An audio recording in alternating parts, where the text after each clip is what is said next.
Wilson ar y croesiad i fewn. Bydd yn cael ei mosod gan Ben Fawcett. Ond heibio i Fawcett, heibio i tîl y crossdale. Allan am gic gol a Fawcett yn edrych i'r awyr.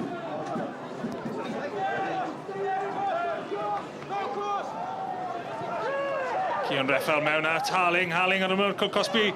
Nôl at Reffel, oes na groesiad, oes na ergyd.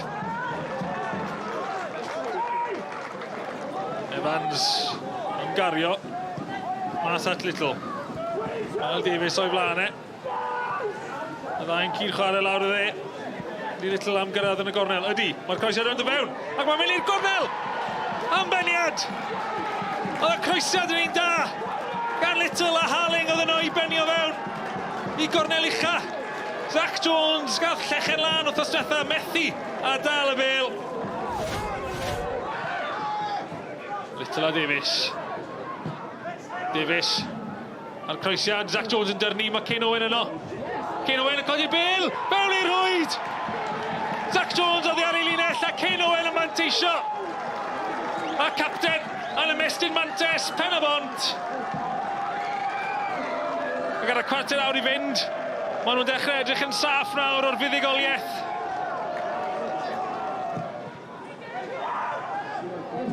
Jenkins yn hyd at gornel, mae Borg yno. Borg yn llwyddo i gael croesiad. Harry John yn llwyddo i gasglu yn y cwrt. Ni'n gosod i nôl. Ac oedd angen yr arbediad yna gan Alex Harris. Oedd hwnna'n ergyd dda gan Ben Fawcett. Cyfle mwyaf clir Hwlffordd yn yr ail hanner. Os yna gyfle arall i gael gol. I gael rhywbeth cadarnhaol o'r gêm yma. Anebygol bod nhw am achub pwynt. Wrth i'r eiliadau ddiflannu. Hawkins. Mas at Harry John, yr eilydd. Mas at Ben Fawcett. A Fawcett a'r peniad yn cael ei wasgu dros y trawst gan y golwr. Yeah, difficult conditions as you can probably tell now. So it wasn't vintage from either side, but it was about grinding out a result and managing the game. And obviously once we got ourselves in front, it was about making sure we didn't concede. And obviously they did have a couple of chances, but I didn't feel like they broke us down very often. I thought we, up until the goal, I thought we were the better side, but you know, Penybont are a very good side. Finished third last year.